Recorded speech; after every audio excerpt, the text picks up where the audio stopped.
Here we have a 2009 polycarbonate MacBook. This is a little project that I've been doing the last few days. And what that project was I got this out of the garbage for free. It's in okay condition, has a crack, as you can see by the trackpad. Bottom's pretty scratched up. I was able to get it to look a little better with the magic eraser. But anyway, I was really curious, since this laptop is supported by Opencore Legacy Patcher, which you guys don't know is basically tricks your Apple device into thinking that it can support basically the newest operating system. That's just a very simple way of putting it. But I've done it before on my Mac Pro and it worked out really well, but I wanted to see how it would work on a lower end device like this. So again, this is from 2009, has a Core 2 Duo. I upgraded the hard drive to an SSD, so it has a 250 gig Samsung SSD now. And when I got it, it was actually upgraded to 5 gigabytes of RAM, so that should help us here. And I kind of wanted to share my experience because there wasn't really many videos about this particular model running macOS Sonoma. And yeah, so I'm going to show a cold boot here while I'm talking about it. So this hard drive has a Windows partition on it as well, so I have to switch to the macOS install. But yeah, this video is going to be a very, I guess, basic overview of this computer. I'm not going to go super in depth or anything like that. But I just kind of wanted to show how it is to use this and if it's even worth doing. You can get these laptops for around $50 now on eBay, tested. So pretty damn cheap, but they're ancient. I mean, it has a Core 2 Duo CPU and they're pretty slow, but it doesn't mean you can't do anything with these machines. Right off the bat, I'm gonna kind of spoil this. Is this usable? That's kind of a hard question, kind of. It's really, for 90% of tasks, I would say it is not usable. But there is some things that you can do with this. I was able to link my Apple ID, and you know, I did try a few random things. I was able to get a FaceTime call to work, so that was pretty cool. And it's just kind of a cool experiment. I mean, I really didn't do this expecting this thing to be able to do anything. As you can see, this is a super long startup here.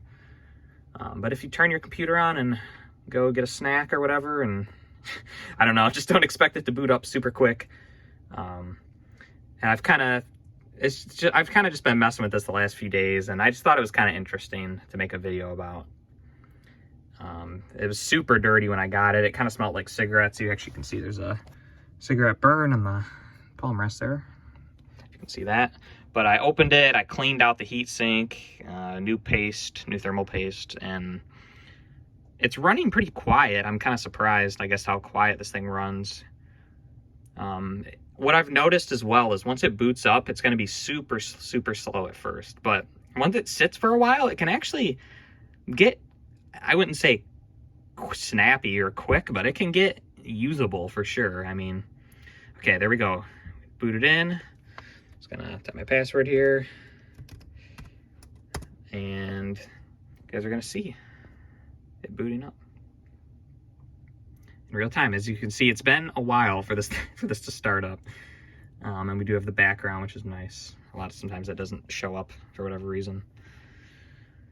But yeah, it's really cool. I just want to give a quick shout out to the team that's been working on this Opencore Legacy Patcher. Obviously, this is a super low-end machine, should not be running this OS, and it's so cool that they've been able to get it working. I mean, it's very cool, and it does extend the life of these devices. And for me, being a connoisseur of used junk like this, that is awesome. I've always kind of had a lot of fun messing with these.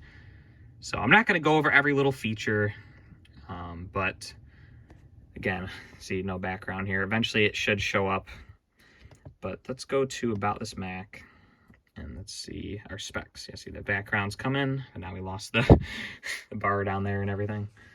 Super slow startup, I will say. It's very slow to start up. But again, once it's started up, it can get pretty usable for very basic tasks. Even YouTube videos are going to struggle on this. When I first set it up, I did a YouTube test, and 720p was super smooth. 1080p was unwatchable, but earlier today I let it run for a bit just at this home screen. I think I let it sit for like 10 minutes. Kind of let it idle, and YouTube became fully watchable at 1080p, and I felt like that was pretty damn impressive for a machine like this. You can see these little things like this just about this Mac. Like, come on. It'll get there one day, but probably shouldn't be clicking on it a million times. Probably not helping the situation. But yeah, I mean, we kind of already went over the specs anyway, but I just want to show you guys. It's so funny to see the white plastic polycarbonate MacBook on the screen. So I did install Cinebench. I planned on doing a benchmark between this and my M2 Mac Mini, just to kind of see, but it doesn't launch.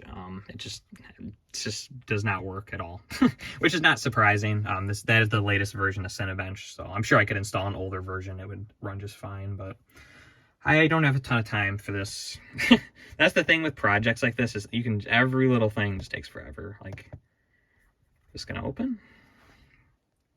Yeah, this is kind of my experience. It's just, you click on things, wait for things to happen, and a lot of times they take a long time. But as you can see, about at least a few minutes later, we can see our specs. But again, this will improve as the computer runs. So you can see MacBook 13-inch, mid 2010, which this is a 2009, so I don't know why it's coming up as that. Maybe I'm wrong about that, but I'm pretty sure this is a 2009. But you can see Sequoia 15.1.1, which I believe is the latest version, 5 gigs of RAM. You can see our blazing fast embedded graphics, or an NVIDIA GeForce 320M.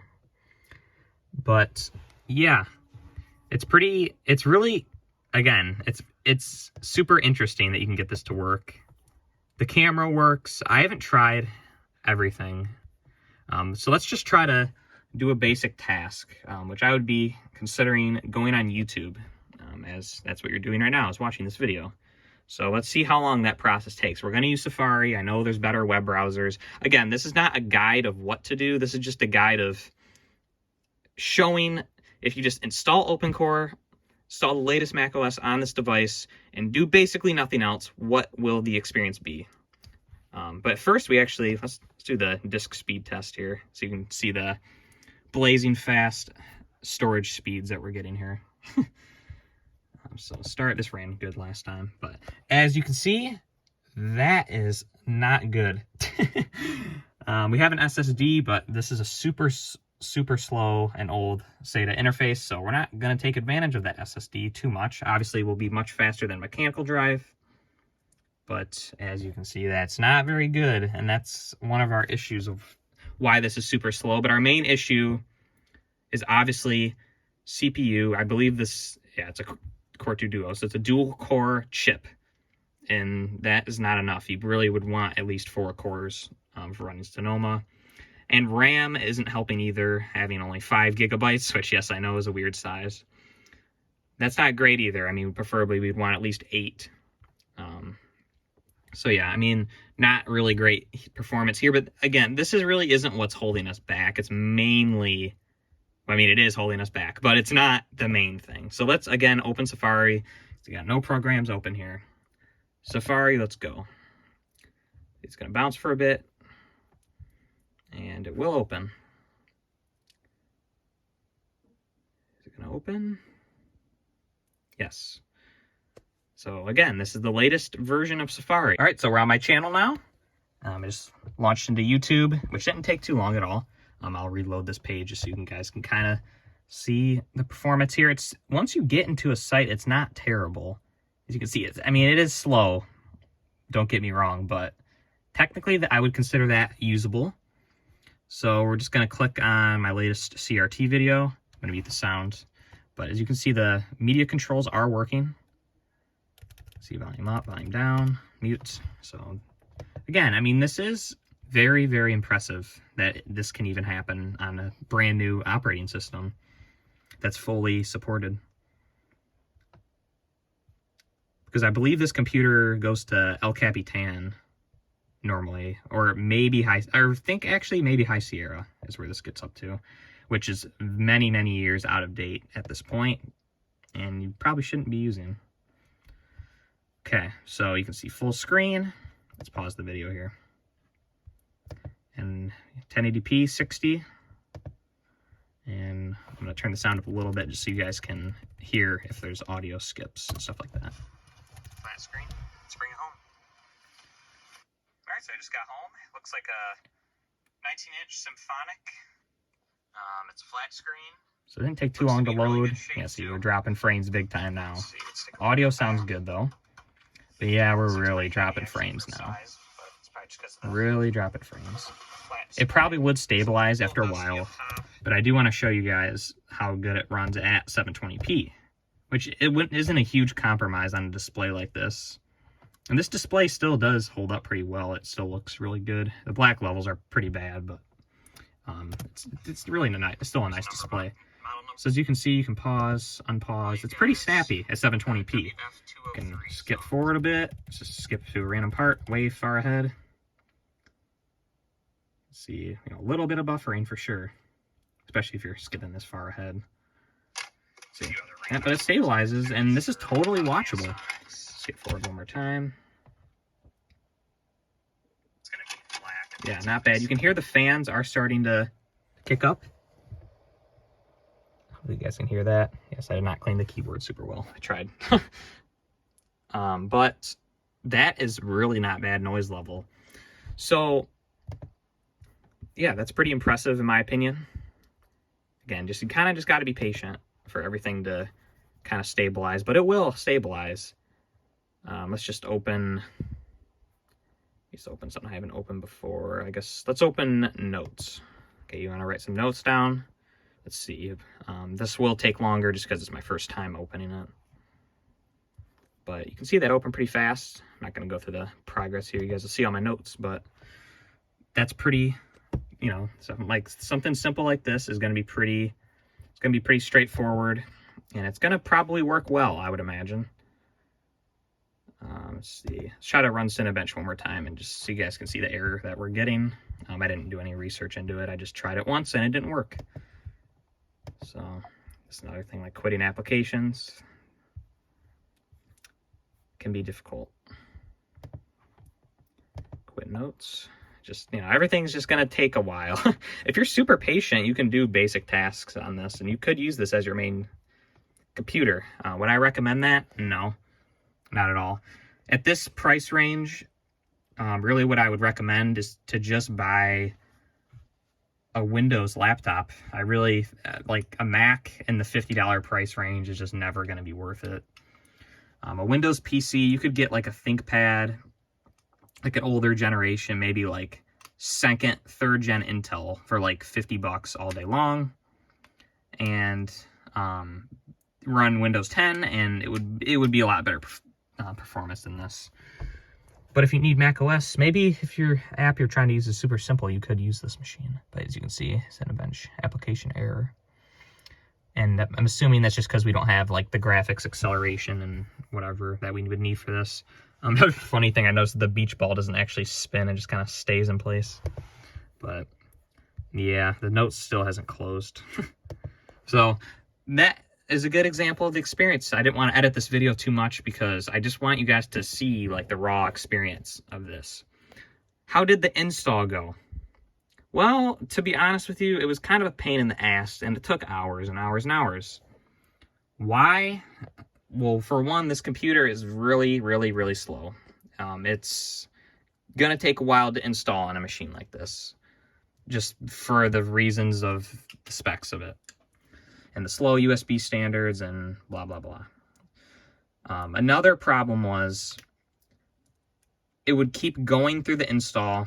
It would, I would wait an hour, 50 minutes or whatever, and then it would say unable to update. It kept coming up with this error. I forget exactly what it said. But I kept being stuck there, and then I did some research online, and I reset the PRAM, and that actually fixed it.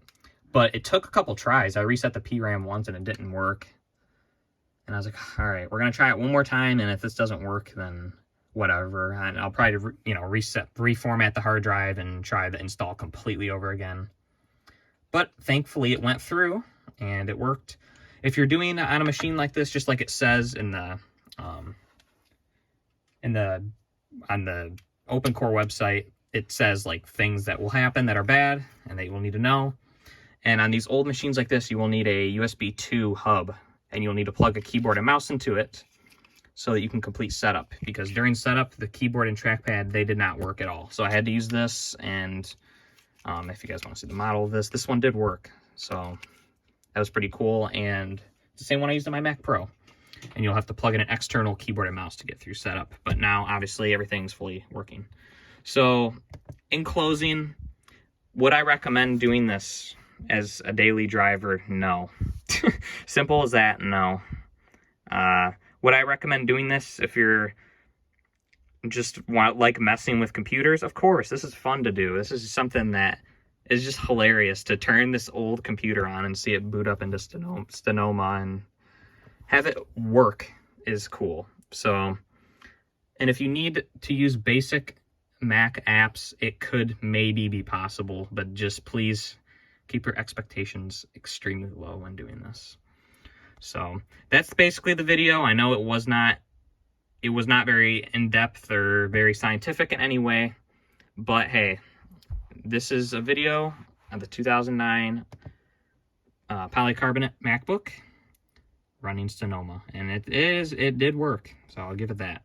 Anyway, thanks so much for watching, guys. Subscribe for maybe more Opencore videos. If I get more old Macs, maybe I'll try to do that, because it's just kind of a fun thing that I like to do. Like, when I get, first thing I thought of when I got this machine is, oh, I wonder if we could get Sonoma on that and see how it goes. But yeah, anyway, thanks again, guys. Have a fantastic rest of your day, and yeah, good luck out there finding some cool stuff. Later.